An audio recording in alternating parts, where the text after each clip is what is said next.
Hi, it's Dave Johan once again for the Boxing Voice. Pleased to be joined by British Super Bantamweight champion Jack Bateson, fresh out of Leeds. How are you, mate? How's it going, Jack? I'm good, thank you, Dave. How are you? I'm good. I'm good. So let's talk about your first title now, over in your home city as well. You've won loads of national championships. You've been part of the GB squad. You've won loads of amateur accolades as well. But what did it feel like winning your first actual title? It was special, to be honest, especially at home in Leeds, like you said. I feel everything I did in the amateurs and whatnot, it's all forgotten about now. And obviously to do it as a professional and actually have a title to be able to put around your waist on the night, it was special. You know, it's something I dreamt about as a kid growing up, and hopefully it's first of many. Yeah, I mean, prior to that, you fought in Headingley Gardens, again, another staple point of Leeds, in an outdoor open arena. Unfortunately, the decision for Josh Warrington never went how we wanted it to, but Yeah. you got the victory as well in an open outdoor arena. I mean, sum that up as well. Yeah, and another special night. You know, I've been very lucky and blessed to be able to be a part of the big nights in Leeds. You know, similar to the Selby Warrington fight. I was lucky to fight there at Ellen Road. And then another special one at Headingley. A great experience, and hopefully all experiences that I'll take, you know, as I move along in my career, and hopefully it'll be me headlining there one day. I mean, going on to the fight at Headingley Gardens, clearly, you know, it wasn't a great night for the city, for Josh Warrington.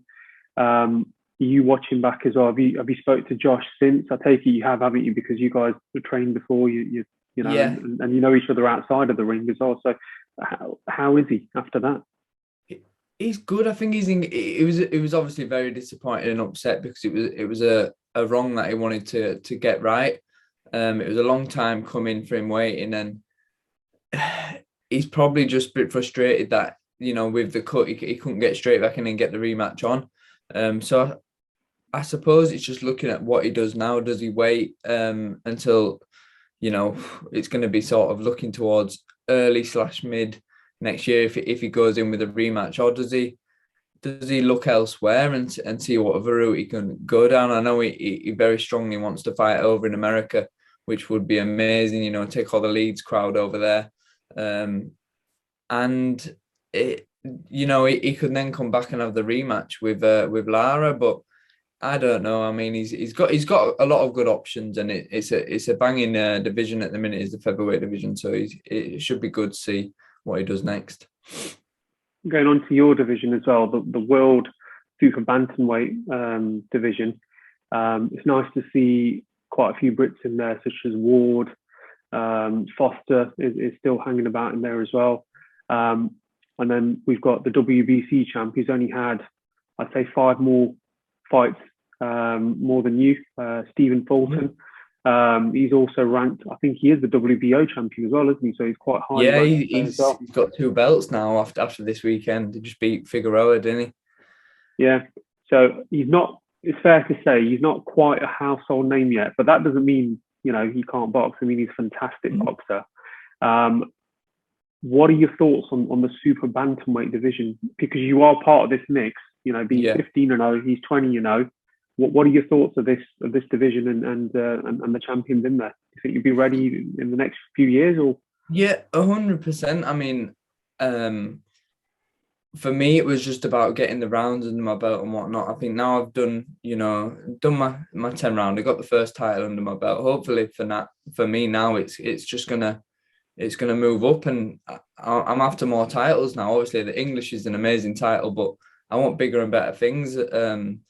So yes, I've got a decent ranking in Britain and whatnot now, but I want to, like you say, step up and get that world ranking. And like you said, these fights with the big names in the division, they're not too far away. And I feel like the gap is very minimal. So hopefully by the time I'm 20, you know, like you said, Fulton is, them sort of fights will be here. I've picked up a lot of experience along the way, but I'm ready to push on now. Yeah, absolutely. I mean, again, looking at the division as well, it's a division where people can quite easily move up as well, and so on and so forth. Yes. And I think with the way things are shaped up, it's quite easier now potentially to get, world titles where you don't have to wait 30 fights and everything like that as well. So yeah, I think the opportunities are a lot more sort of, I wouldn't say easier, but it's a lot more accessible. Would you say, than where it was years ago? For sure. Yeah, I mean, like you say, the jump, it happens. It can happen like within the space of a year. One good year can change your whole life, and that's what I'm looking to do. Next year, 2022, pick up some more titles, and be on the verge of that world level. Did you watch the fight over the weekend? By the way, Cambasis Jr. versus Lopez.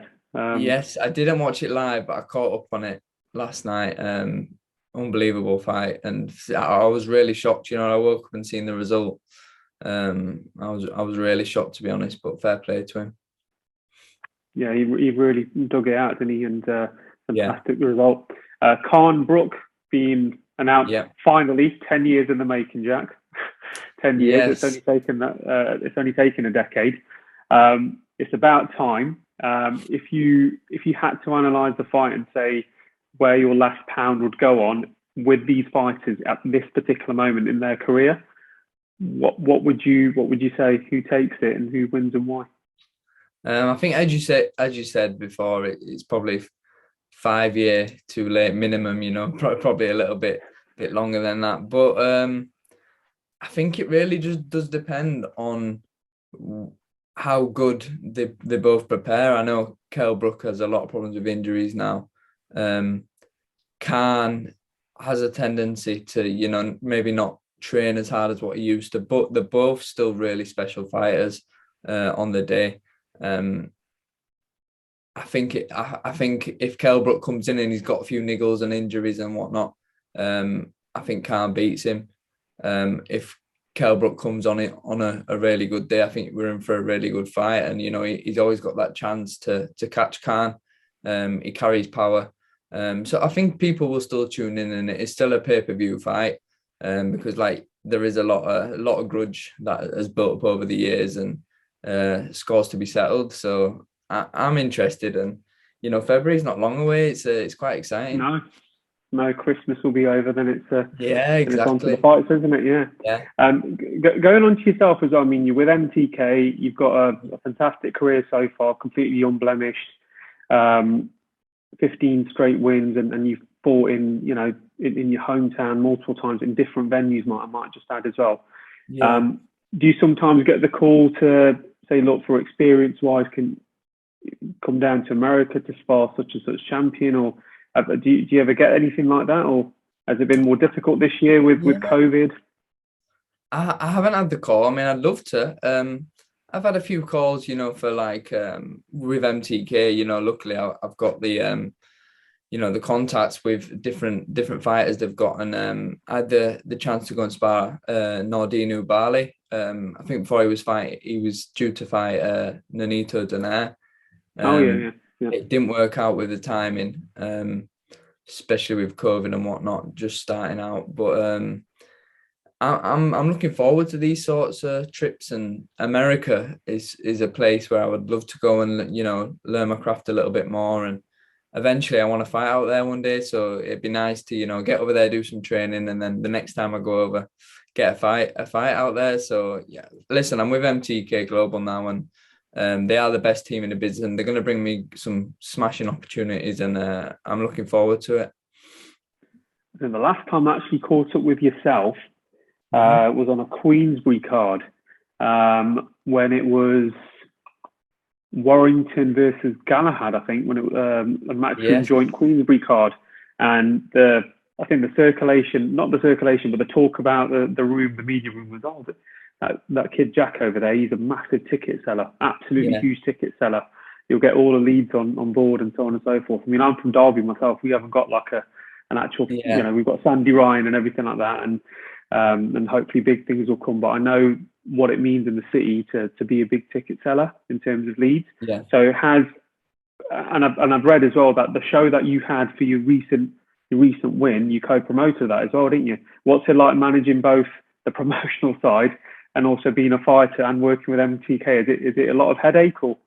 To be fair, my old man, he's the massive part behind the promotional side, you know, Bateson Promotions, and for him to join up with MTK and start doing shows in Leeds, is amazing for me, because I had my debut on my dad's promotional show in Leeds, and then 15 fights later to be, you know, fighting for my first title on his show. It's really good, and it's something that I've got to make the most of, because, you know, not every fighter is lucky enough to fight in the hometown, especially on his dad's promotional show. So it is really special. But at the end of the day, I've got to get in the ring and do the business, because it's all right having all these opportunities and whatnot. You know, you've got to be able to fight. Like you said, I sell a lot of tickets, which I'm always grateful to be from a city like Leeds. It's one of those cities which do truly get behind their own. I just look forward to, you know, hopefully bringing the big nights to the city. I mean, Josh Warrington has done it, but hopefully I'm next in line. I've got my first title now, and, you know, we always do sell out these small hall arenas and whatnot, but eventually it's going to come to that stage where, you know, we're selling out these bigger arenas and whatnot. And as I go through the levels and pick up more titles, we're going to need a bigger capacity. So yeah, it's going to go from the small hall shows to the arenas, and then eventually, hopefully, the stadiums. Good stuff. And when are you out in action next? I mean, it's clear to say or suggest, I might be completely wrong in this, or I might be right, that the year's almost done now, and now you're looking at January, February, March, and quarter one or quarter two of next year. Is that right? Or? Yeah, for sure. I mean, I've had quite a busy year, even though there has been the whole COVID situation and whatnot. I fought 3 times this year, in 3 good fights, you know, against good opponents. I think, well, my partner and I, we've just had our first child as well, 2 weeks back. So thank you very much. So obviously it's nice to spend a bit of time and have some time at home and enjoy Christmas. But I'm looking to get back in the ring probably around March time. I know MTK will speak with my old man, my trainer, and I have some good plans set out for me. But for now, take a little bit of time to chill, keep ticking over. But yeah, I want another busy year next year. But realistically, it's going to be around March time. No problem, Jack, mate. All the best from the Boxing Voice. If I don't speak to you again this year, Merry Christmas to you and yours. Have you got any message to all the fans? And if you just give a shout out to where people can follow you. Thank you, Dave. I really appreciate that. And same to yourself. And yes, I'm on all the social media platforms at Jack Bateson 94. Yeah, I'll keep everyone updated with when I'm next fighting and whatnot, and ready for a big 2022. Good stuff, champ. All the best from the Boxing Voice, mate, and we'll catch up with you soon. Thank you. Cheers, Dave.